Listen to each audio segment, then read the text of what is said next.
हम सत्कार योग प्यारी सात संगत जी, प्यार से कहना धन निरंकार जी।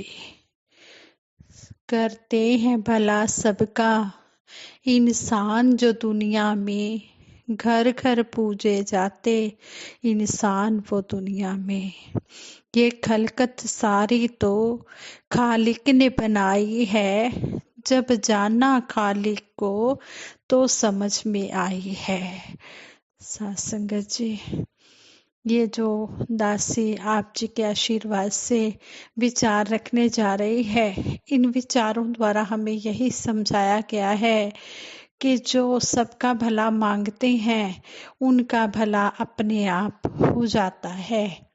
इस तरह की दासी आप जी के चरणों में सच्ची घटना रखने जा रही है कि किस तरह भला करने से अपना भला मांगना नहीं पड़ता, अपना भला ये सतगुरु निरंकार स्वयं कर देता है। इसलिए हम भूल कर भी किसी का बुरा ना मांगे, हमेशा हम भला ही करते चले जाएं। जो भला करते हैं उनकी संसार में भगवान की तरह पूजा होती है और उन्हें बिना मांगे दुनिया की सारी खुशियां मिलती चली जाती हैं।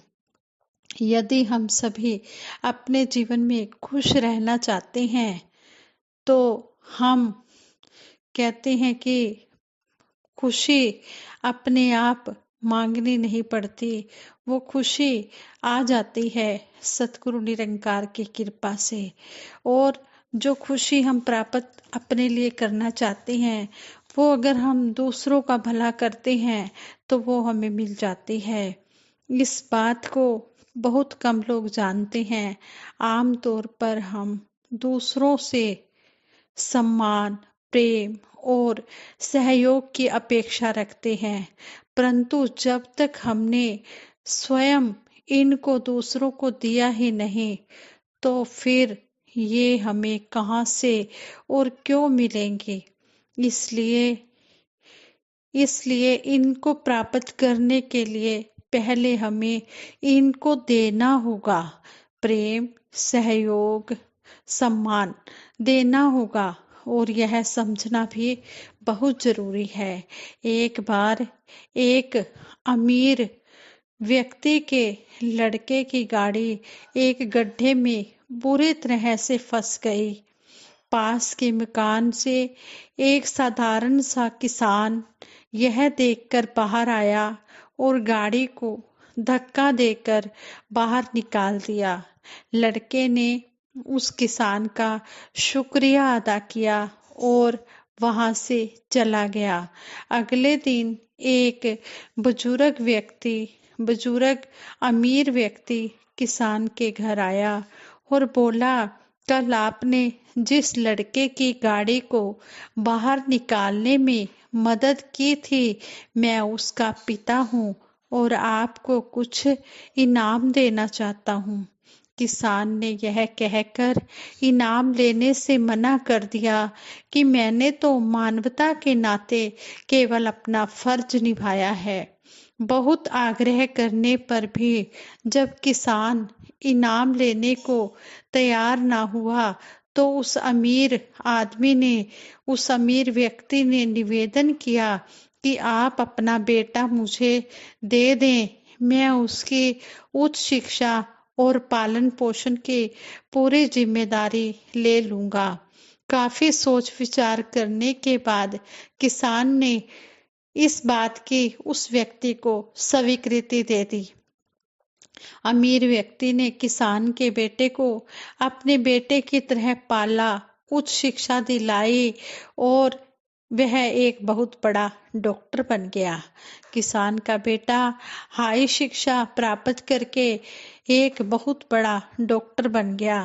कुछ सालों बाद अमीर आदमी का अपना बेटा इतना सख्त बीमार हो गया कि उसके बचने की कोई उम्मीद नहीं रही। इसी बीच डॉक्टर बन चुके किसान के बेटे ने जीवन बचाने की दवा पेंसिलिन का आविष्कार किया था, जिससे उसने अमीर व्यक्ति के बेटे को बचा लिया। दरअसल किसान का बेटा डॉक्टर अलेक्जेंडर फ्लेमिंग था, जिसने जीवन बचाने वाली दवा का आविष्कार किया था। और अमीर आदमी का बेटा विंस्टन चर्चिल था, जो कि इंग्लैंड का सर विंस्टन चर्चिल था, जो इंग्लैंड का प्रधानमंत्री बना। यह एक ज्वलंत उदाहरण है कि कर्मों की गति की यह एक उदाहरण है और सच्ची घटना है। इसलिए कहा गया है कि कर भला तो हो भला। केवल यह सोच लेना कि वर्तमान में मेरे साथ जो हो रहा है वह मेरे पूर्व कर्मों का फल है। मेरी किस्मत ही ऐसी है, इसलिए मैं कुछ नहीं कर सकता हूँ। ये सब बातें गलत हैं। कर्म सिद्धांत को समझने के बाद हमारे अंदर सहन शक्ति आ जाती है। कर्म सिद्धांत हमें यह भी सिखाता है कि अब यदि हम श्रेष्ठ और पवित्र कर्म करेंगे तो हम भविष्य का जीवन अपनी इच्छा अनुसार बना सकते हैं। हम केवल किस्मत के गुलाम नहीं हैं, बल्कि श्रेष्ठ कर्म करके हम अपनी तकदीर के मालिक बन सकते हैं। इतना ही नहीं, हम अपने श्रेष्ठ उदाहरण द्वारा दूसरे मनुष्यों को भी प्रेरणा दे सकते हैं। साथ संगत जी, कहा भी गया है, सब कुछ पीछे रह जाता है, नेकी ही संग जाती है। मालिक की दरगाह में जाकर नेकी काम आती है। हमें ये जो जीवन काल मिला है, इसमें हमको जहाँ कर्म करने की पूरी आजादी है, वही ये जो नेकी की बात हो रही है, जो नेकी की शिक्षा दी जा रही है, हमने अगर इस सच्चाई को जान भी लिया तो उसके बाद भी हमारा जीवन कैसा होना चाहिए। हमारे मन के भावों से ही ये बात शुरू होती है कि हम अगर अपने मन में इन सिखलाइयों को, जो एक मानवीय मूल्य होते हैं कि एक दूसरे का भला करना है, एक दूसरे को खुशी देनी है, हर एक के जीवन में आराम देने वाली एक भलाई की भावना लेकर मन में अगर हम कोई भी काम करते हैं तो वो इरादा बहुत मायने रखता है। कर्म से पहले हमारे इरादे की बात है कि कर्म तो फिर भी बाद में करेंगे, पहले तो उसको सोचने से ही ये यात्रा शुरू हो जाती है। ये नेकी करने की बात कि जितना हम जीवन में निरंकार से जुड़े रहेंगे उतना ही हमारे कर्म कुछ भी गलत हमसे नहीं करवाएंगे।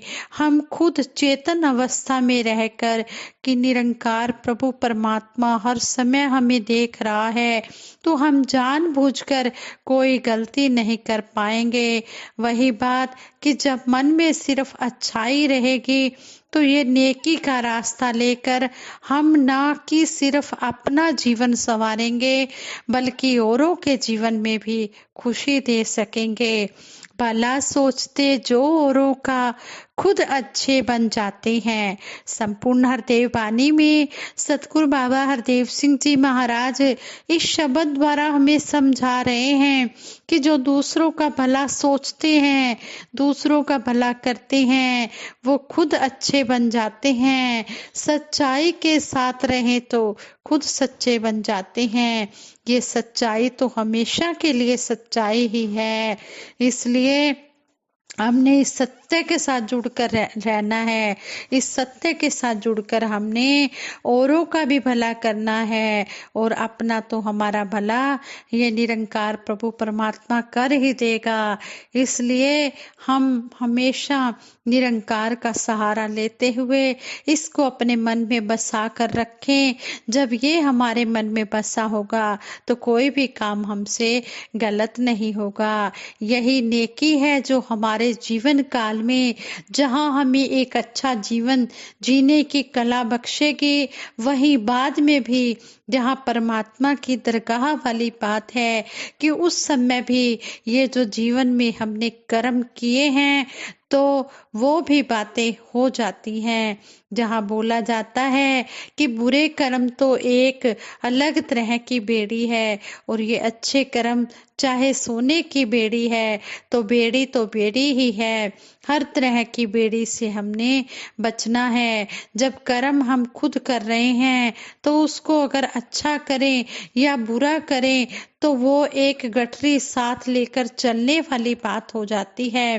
पर जब हमने पहले ही प्रण में तन मन धन को समर्पित कर दिया इस परमात्मा के आगे कि सब जो बख्शा है इसी का है, तो ये ख्याल भी है और ये कर्म भी है, जो भी है वो हमारी कोई औकात नहीं कि करें। जब उस भाव से हम रहेंगे और हमारे अच्छे कर्म हमसे होते जाएंगे तो फिर वही अच्छे कर्म आगे हमारे मृत्यु के समय भी हमारे साथ आगे जाएंगे। कभी किसी का बुरा सोचना सबसे बुरी बुराई है। कहे हर देव भला कर सबका, इसमें तेरी भलाई है। ये सरबत के भले वाली बात कि हर एक में कोई फर्क ना करते हुए भलाई का भाव जब मन में है, मन में रोशनी जग गई है तो फिर उस रोशनी ने कोई भेदभाव नहीं करना। ऐसा नहीं सोचना है कि सिर्फ इस व्यक्ति के लिए ही रोशनी है और बाकी के लिए अंधेरा है। जब रोशनी जगी है तो आगे फिर हर एक इंसान बराबर है। उस रोशनी में हर एक को ही उतना ही दिखना है। हमने भी अपनी नजर में कोई फर्क नहीं करना। वो भाई कन्हैया वाली सेवा भक्ति की बात कि युद्ध के मैदान में जब उनसे कहा गया कि आपने ये सेवा रूप में पानी पिलाना है तो उन्होंने कोई फर्क नहीं किया कि ये हमारी सेना है और ये दुश्मन की सेना है। उनको यही लगा कि सभी अपने हैं। ये जो अपनापन है, ये जो अपने वाला भाव है, तो उसी भाव से सेवा की गई उनकी भी।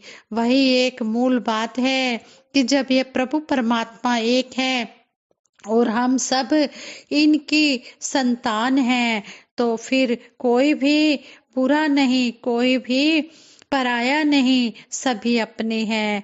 हम एक पिता एकस के हम बालक, हमारा पिता एक के परम पिता परमात्मा निरंकार हैं और हम सब इसी के बच्चे हैं। हमने हमेशा इस सच्चाई की आवाज को जन जन तक पहुंचाना है और जिस तरह हमको ये तौफीक मिली है, हमने दातार कृपा करे हर एक के घर में ये ज्ञान उजाला हो और उनको भी ये रोशनी मिले जिनको ये रोशनी नहीं मिली है। यही याचना है, यही प्रार्थना है कि निरंकार की जो पहचान हमें मिली है, हमको अपने कर्मों में ये एहसास हमेशा रखना है। हाँ संगत जी, ये विचार करते हुए बहुत सी गलतियां हुई होंगी। उन गलतियों के लिए आप जी क्षमा कर देना। आगे के लिए सद्बुद्धि देना, सद्विचार देना, सद्मार्ग देना। ओखी घड़ी न देखन दे, अपना बीरत संभाले, हाथ दे राखे, श्वास श्वास प्रतिपाल। हे सच्चे पातशाह, सभी के ऊपर अपना मेहर भरा हाथ रखना। किसी को भी कोई मुश्किल की घड़ी न दिखाना। सबको अपने चरणों से जोड़ के रखना। साथ संगत जी प्रेम से कहना, धन निरंकार जी।